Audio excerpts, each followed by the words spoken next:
I thought we'd look at some Chishi exercises for beginners, for advanced students, how to teach Chishi and its value, and when it's appropriate to introduce into your karate syllabus, and how to help your students learn which one is right for them. So Chishi literally translates to the words power stone and was used as a training implement in Okinawa starting before World War II, and it continues to be used in dojos today. Now, if you look at some of the images online of the original Chishi, a lot of them were very rudimentary. It was a stone with a stick attached using wire. Right now, we've got much more sophisticated options, so you'll see some people have taken a barbell and just taken off one half of the weights and kept the weights on the other side. You have your homemade jobbies such as these. Every old school dojo will have something like this around, a coffee tin filled with concrete and a stick, depending on the size of it. This one's 4.3 kilograms. I don't know how many pounds that is Americans. I will put it on the screen just now.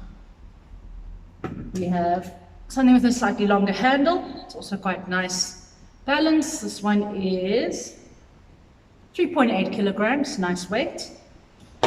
This is the one I use. It was made for me by one of our dojo members. It's a nice balance between our normal sizes in the dojo. I like it because of the long, smooth handle, and it gives me a little bit more range to do a bunch of different exercises. And then my husband, Shay Jagger, who's in all the other videos, he made these for the dojo. We have about 100 Chishi, ranging from very little ones with 500 grams on the end, right up to a few custom monsters for our bigger students who are very, very strong. This is our most commonly used size, 2.5 kilograms, and we like to use these for our pre-teens, and even our beginner adults will start with something like this. The bonus of a Chishi is that you don't need a lot of weight for it to be effective. Because of the length of the handle, it generates something called torque.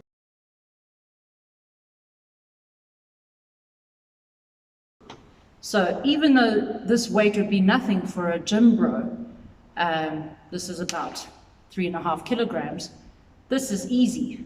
I can do this all day. The minute you put that weight at the end of a lever, all of a sudden, you have to recruit a whole lot of other muscles to make it work. So that covers a very brief introduction to Chishi. I will put some links to videos if you're interested in making your own. There are a whole bunch of videos on YouTube about making your own Chishi, and it's great to have one that works for your size, for your abilities. I do want to show you a variation of the Chishi. So we also have 3 of these. This is the heaviest. Double-handed Chishi, which also lets you do a wide variety of exercises. And again, similar concept. This is actually a USN bottle, I think. So a lot of people have these supplement bottles lying around, filled with concrete and a curtain rod. And there you go, you've got a very effective training tool that you can use at home or at the dojo and get a lot of training in. Because most people don't have these around, we're not going to focus on exercises for this, but I do heartily recommend Michael Clark's book, The Art of Hojo, for more exercises on Chishi and how to build your own. Let's go to the middle of the dojo and try some exercises. Before we begin, I do want to note that, yes, I know I'm not in full karate suit, please forgive me, sensei, but for today's exercises, I want you to be able to see what my elbows and my forearms are up to in the correct placement, which unfortunately is very difficult to see with the type of gi I normally wear. I default to heavyweight gis, and they're usually very bulky. Even though the sleeves are relatively short, it's still not enough to show you the detail of what I would like to show you for Chishi. So we'll go through some basic exercises that every instructor and practitioner should know, and we'll build up to some more complicated, more interesting exercises, especially when you are teaching children, that they can start using equipment. Obviously, you will only teach them what is safe, you will only teach them small amounts, but it will really help them in developing their core, their proprioception, their midline crossing, and all of those useful things. It's all inside the Chishi. So your first test with your students, especially if you're working with kids, is called the Statue of Liberty. They will be holding up the Chishi like so. If my Chishi disappears off camera, I apologize. Using this test helps you immediately figure out who's got the right weight for their ability. So you often see some people will grab a weight that's too heavy because shame they're trying to impress, or people who are too light grabbing, or people grabbing chishis that are too light because they're lazy. So this test lets you see how strong they are, what they're capable of. The harder it is for them to hold it, let them drop down a weight. Obviously, the higher you hold it, the more control you have. This is comfortable use for someone who's experienced with the weight. If they're not experienced, holding it closer to that side. 30 to 60 seconds on each side. And also gives you a chance to spot who your southpaws are, your left-handed students. Once that's done, you move on to the Chishi exercises once you've got everyone calibrated to the correct weight. Okay, Shikadash, Ichi, San, Shi, feet to the corners, pick up your weight, simple exercise, swing up, breathe in and out. As you settle, the weight, depending on their ability, I'll turn to the side. Breathe in, out. If they're strong, nice and straight is ideal. If not, and they're still getting the hang of it, a little bit of a bent arm for that structure, and you're also still working on chest block position. So,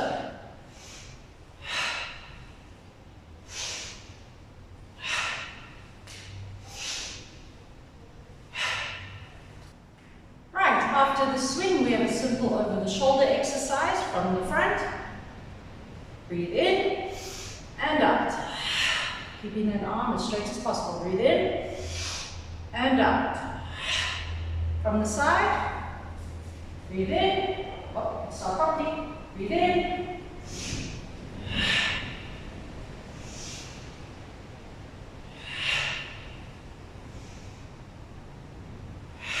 Number 3. And one of my personal favorites. From here, Chishi travels from the inside and out. In, keeping that elbow, still try not to lift it, no chicken wings, breathe in, out.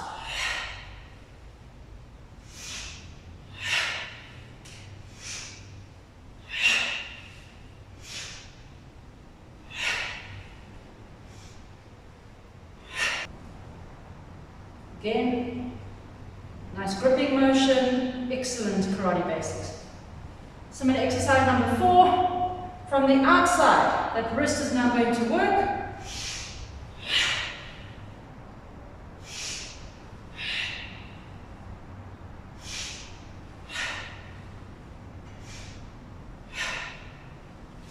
Exercise number 5.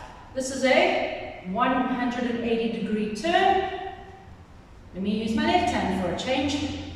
From here, so breathe in, travel around, straight down. In, drop to the outside, 1, 2. You can drop to the inside, 1, 2.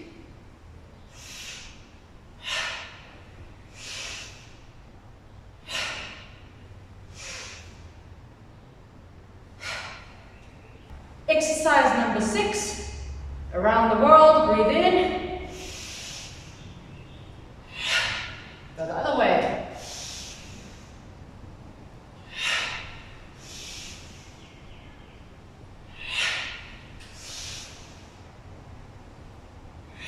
Try to show control throughout the technique. Be careful with your younger students. This is where accidents do tend to happen. A little bit of clonking, the neck, the head, the shoulders. So let them use a lighter weight until they have full control. But obviously your seniors are encouraged to do this with the heaviest weight that they can comfortably or safely manage. So from here, breathe in, around the head, around the head, bring the elbow in. Exercise number 7, personal favorite of mine, over the head, 2 hands now. Breathe in, breathe out. I'll do this from the side. Breathe in and out. Breathe in and out.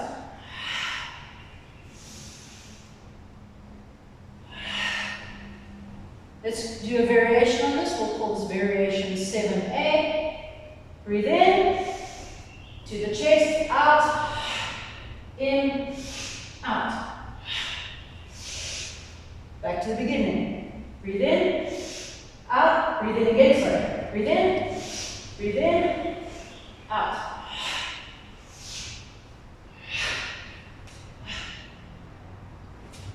Obviously you want to adjust your grip for this so that you don't have as much chance of the Chishi smashing you in the face. This is why I would only use this with your senior and adult students.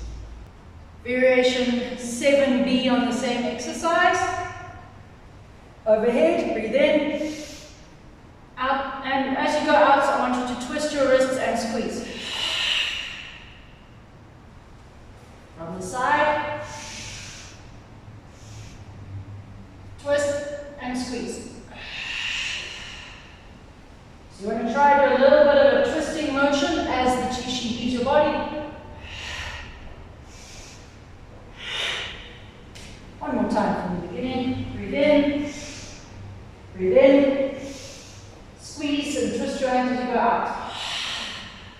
Okay, exercise number 8, Shikudachi at an angle so you can see. Breathe in and out. You're going to do a twisting motion with the Chishi as you go down. Just like if you were doing Kobudo with a Jo or a Bo.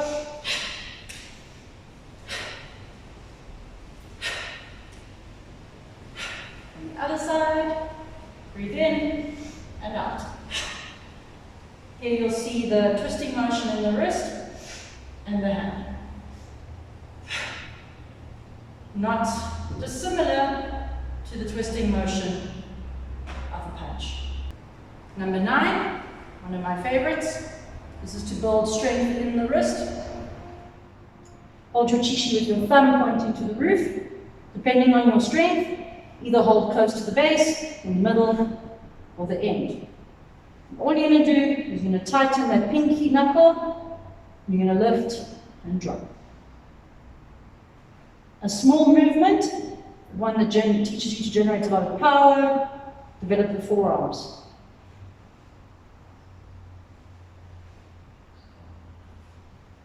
Obviously this is really difficult depending on the length of your Chishi handle. So for now, when you start doing about 20 of these on each side, it's great for developing grip and arm strength.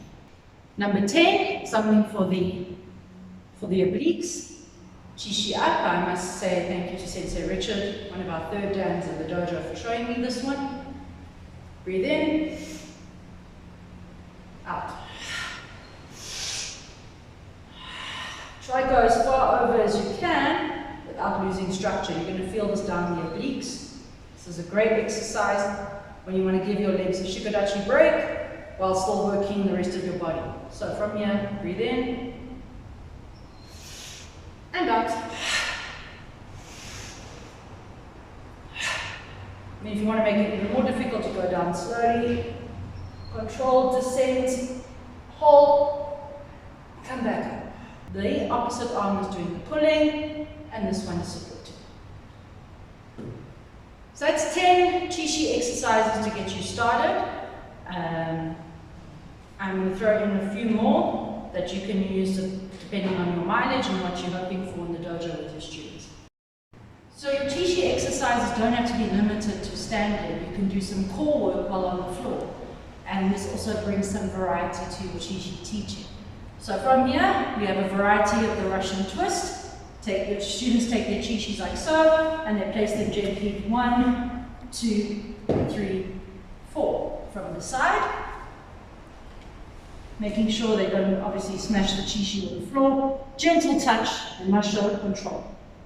1, 2, 3, 4.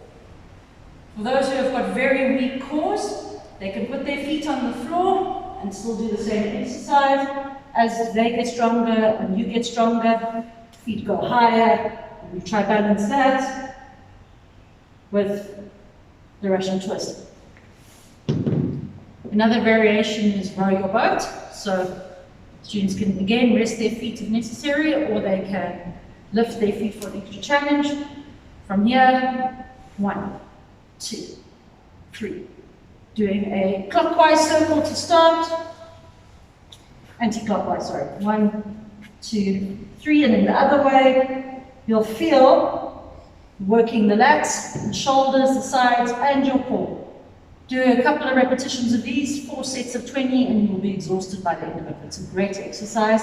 So from here, you can make the circles smaller, make them bigger, depending on the muscle groups. To help children with midline crossing, you now do row the boat on both sides. So let them go left to right. 1, cross arms. 2, cross arms. 3, cross arms. 4. Let them change hands. In the water, in the water.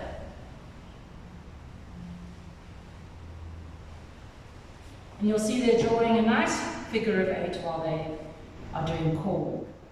So that's a few exercises that you can start with and expand upon. I've barely scratched the surface of what's out there in terms of Chishi training. It is important to make sure you keep breathing throughout your Chishi exercises. I was breathing very audibly so that you could hear and the camera could pick it up. And when you do your Chishi, feel free to breathe as loud as you need to. A lot of people start holding the breath, and then they try to Chishi, and then they wonder why they're out of breath and they can't go as for as long as they need to. As we've discussed in our other videos, you need air to breathe, super obvious, and don't be afraid to breathe loudly. If everyone's going together, you won't be shy. I know it's hard, a lot of people really struggle with that. It's the same reason a lot of people don't kiai when they do kata. So when you do Chishi, don't be shy about your breathing. In the comments, we'd love for you to share some of your favorite exercises, links to some of your favorite videos, your own videos with your Chishi. Tell us about the Chishi you use, and we hope we'll see you here next week Friday in time for a new video.